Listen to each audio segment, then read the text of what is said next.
suatu nasana. Definisi, diferensiasi, dan morfogenesis, prinsip diferensiasi fase 2 dan fase dewasa, serta sifat totipotensial sel. Nah, yang pertama, saya bakal jelasin apa sih pengertian dari diferensiasi. Diferensiasi ini merupakan salah satu tahap pertumbuhan dan perkembangan organisme multiseluler. Dari zigot sederhana menjadi suatu sistem jaringan dan organ. Di diferensiasi ini terbagi menjadi dua. Yang pertama ada internal, yang kedua ada eksternal. Saya yang pertama bakal jelasin tentang eksternal. Nah, di eksternal ini dia tuh ada pembentukan bagian vegetatif yang diteruskan jadi pembentukan bagian generatif. Yang kedua, dia tuh ada pembentukan bunga dari primordial bunga yang kemudian berbentuk pola dengan terbentuknya sepal, stamen, dan karpel. Yang ketiga itu metagametosis. Terus di bagian internal dia ada mitosis dan meiosis, ada pembentukan jaringan dan adanya perubahan ukuran, kekebalan dinding sel dan posisi sel. Selanjutnya, kita bakalan jelasin tentang definisi morfogenesis.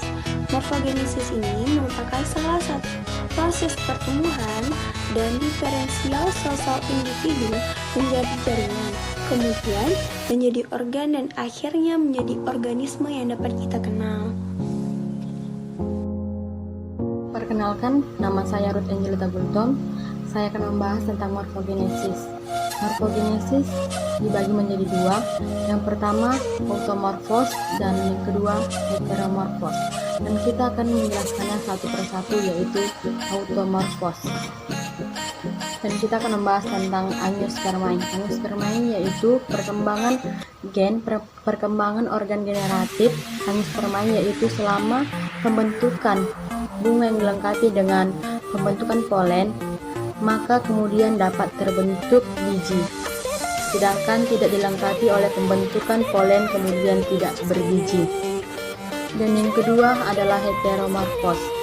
Heteromorfos yaitu pembentukan yang dipengaruhi oleh adanya induksi dari luar, oleh adanya fotomorfos, dan hidromorfos yang dipengaruhi oleh panas yaitu termomorfos.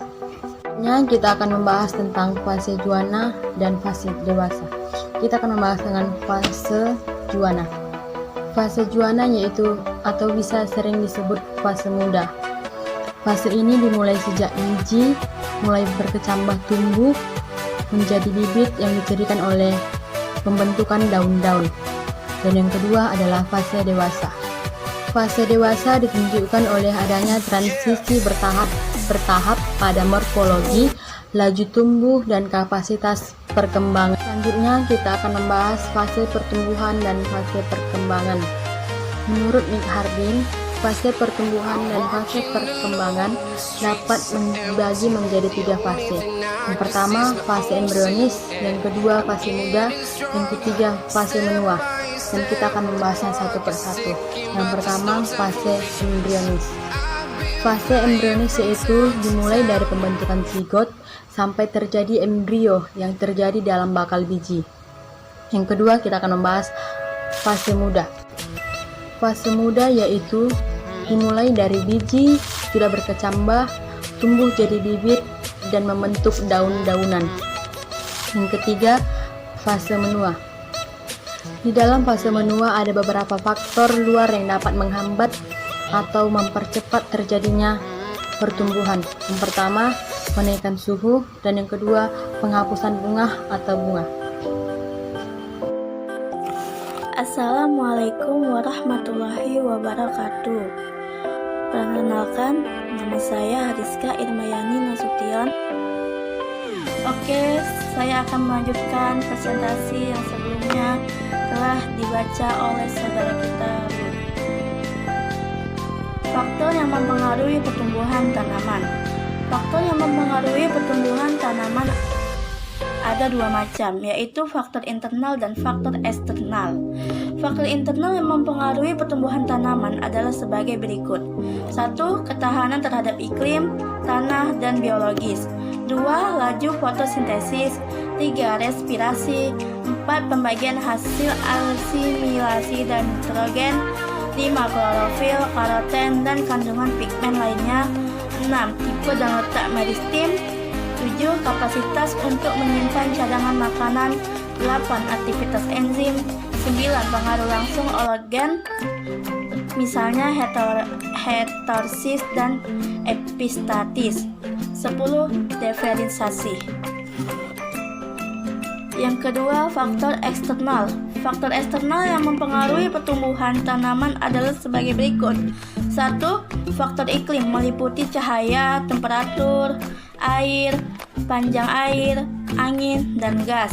Yang kedua, faktor edafik yang meliputi tekstur, struktur bahan organik, kapasitas pertukaran kation, pH, kejenuhan basah, dan ketersediaan nutrisi. Yang ketiga, faktor biologis meliputi gulma, serangga, organisme, penyebab penyakit, nematoda, herbivora, dan mikroorganisme tanah. Oke, selanjutnya kita akan membahas tentang totipotensial sel.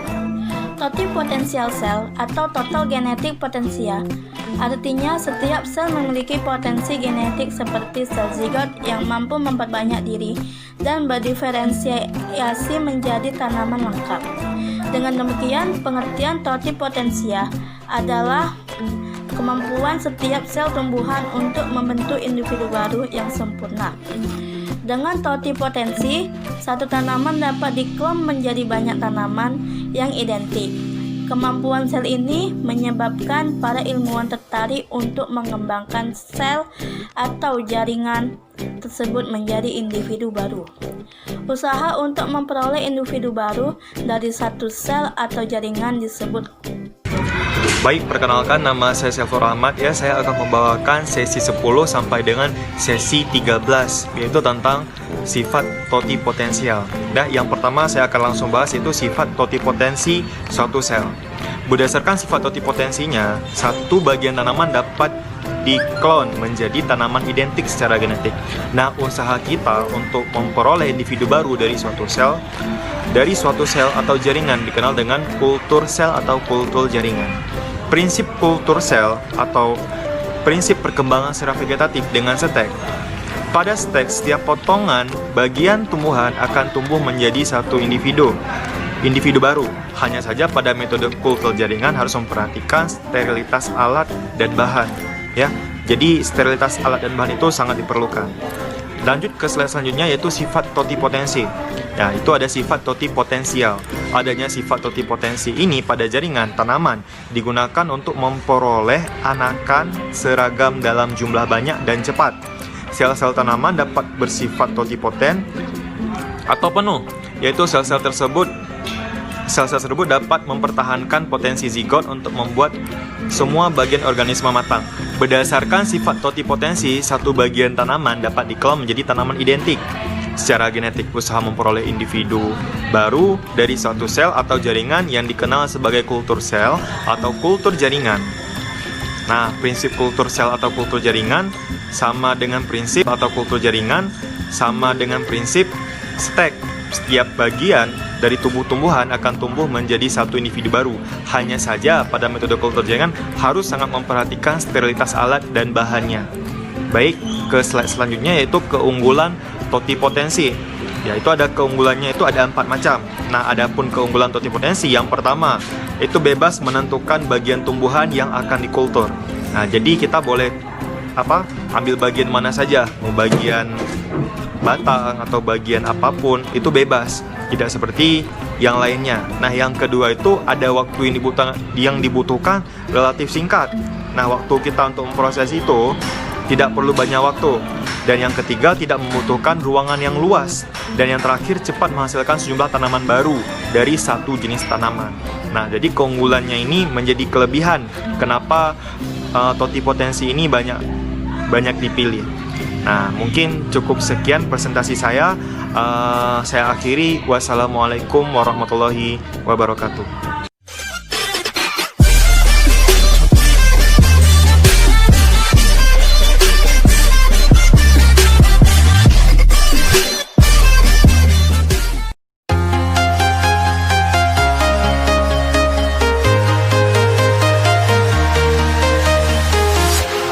Walking alone, the streets are empty. The only thing I can see is my own silhouette. I'm getting stronger, step by step. The clock is ticking, but there's no time for regrets. I've been flying from town to town,